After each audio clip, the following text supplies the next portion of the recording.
Spike was nervous. He was wondering why Rarity had invited him for tea. She never invited just him for tea.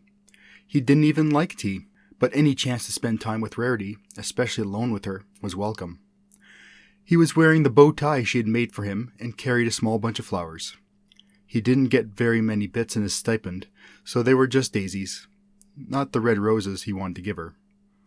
He noticed a few ponies glancing and smiling at him, almost as if they were laughing at him. Well, it wouldn't be the first time, so he was kind of used to it.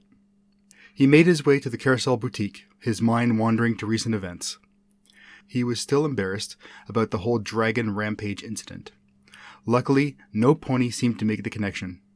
According to rumors, the elements of harmony stopped the unidentified dragon and banished it to the moon, a volcano, a distant land, and or the sun.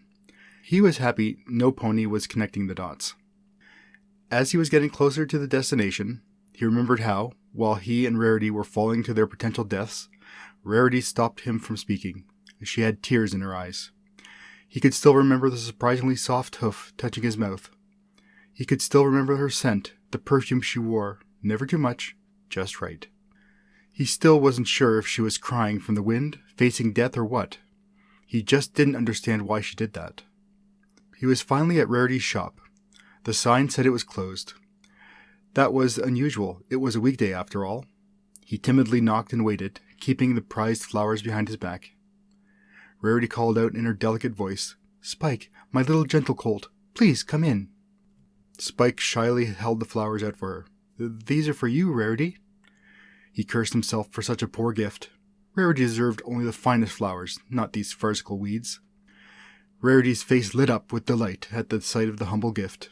Her horn glowed, and a vase, half full of water, hovered from the kitchen. With equal grace, she took the flowers, placed them in the vase, and off to the side of the table, so it would not block their line of sight. A silver plate with the lid, bathed in Rarity's horn glow, levitated from the kitchen and settled itself in front of Spike. The lid was removed, to reveal a plate heaped with gems, all perfectly aged. Spike stared at the pile and drooled. He couldn't help himself, and he was proud of this. He didn't shovel them into his mouth. He glanced up at Rarity, and the gems instantly forgotten. She glowed in beauty, and knew he could hear a choir of angels singing. He had never been this close to her in such a private setting before. "Would you like some tea?" Rarity levitated a teapot, waiting for Spike's answer. "Yes, please," he managed. The aroma of the herbal tea filled the air, mixing with Rarity's perfume, making the atmosphere even more perfect. Rarity poured herself a cup and took a sip. Satisfied the tea was perfect, she smiled at Spike. Spike braced himself, then sighed to himself. "Here comes the shoot-down." "Spike, you are a dear friend. A very special friend. Yes, you are young," Spike began to protest, but she held up her hoof. "But dragons mature differently from ponies." She paused, taking a sip of tea. "I shall be completely honest with you. At first, when I met you, I saw a baby dragon, an adorable child." Again, Spike began to protest. "Please, Spike, let me finish. As time has passed, I have seen a maturity well beyond your years. I have grown truly fond of you. When we had the incident with the diamond dogs, I saw a dragon ready to risk everything for me, well beyond the callings of friendship." Rarity had tears forming in her eyes. She took a sip of tea to compose herself and continued. "That, I think, was the tipping point. The emotions I felt confused me. A full-grown mare falling in love with a baby dragon. It was unheard of." She paused a moment, taking another sip of tea. "But it may have been happening. I was so unsure. At the gala, I was desperate to find my Prince Charming.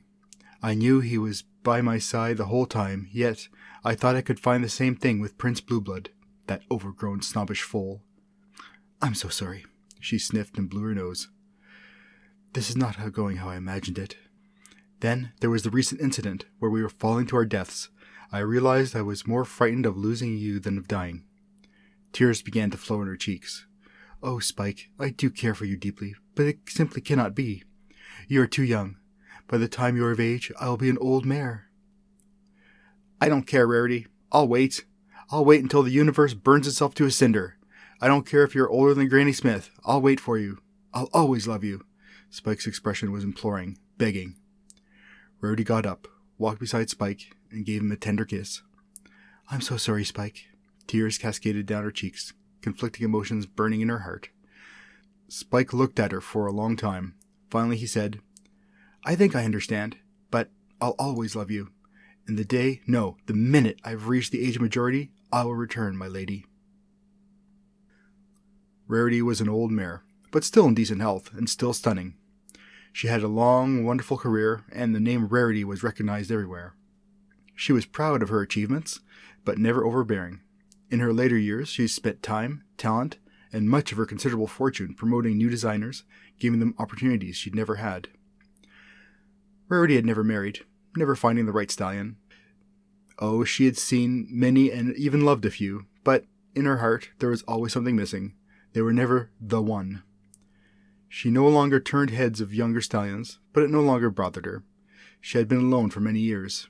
She had lost touch with the girls once they passed the elements of harmony to the next younger generation.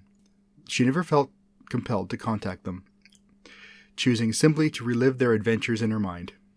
It was a warm summer night, and the doors of her balcony were slightly open, letting the lovely night air in. Rarity was not asleep, just staring at the ceiling, thinking about the past, thinking about missed opportunities, ruing on past regrets. Of all her regrets, Spike was the one she lamented the most. Soon, after the passing of the elements, Spike had left to join his fellow dragons. He was the one person who had always believed in her, who was always there. He had loved her no matter how shoddily she treated him. A pincushion. She had actually allowed herself to use him as a pincushion. She had dropped the subject of his crush after the tea. She behaved as if it had never happened. She told herself it was for his benefit. She generously sacrificed her feelings for his sake. The truth was far more selfish. She simply did not want to be known as a mare who dates baby dragons. Oh, how she rued the stupid, selfish decision. If she could go back in time and embrace him, tell him how much she loved him, she would have sacrificed everything to have him now. But she had thought these thoughts many times, and if wishes were stars, the night would be bright as day. Why did she torture herself like this? She should be generous with herself. Why did she selfishly wallow in self-pity? She was sure Spike was out there, somewhere, happy. That should be enough. No doubt he has forgotten all about me, as he should, Rarity thought, a tear staining her perfect cheek. As she was slipping into sleep, a gush of wind blew the door open. Sighing, Rarity made her way to the doors to close them. When she got to the door, just outside the balcony, was a dragon. Purple scales glistened in the moon, green spice shimmered.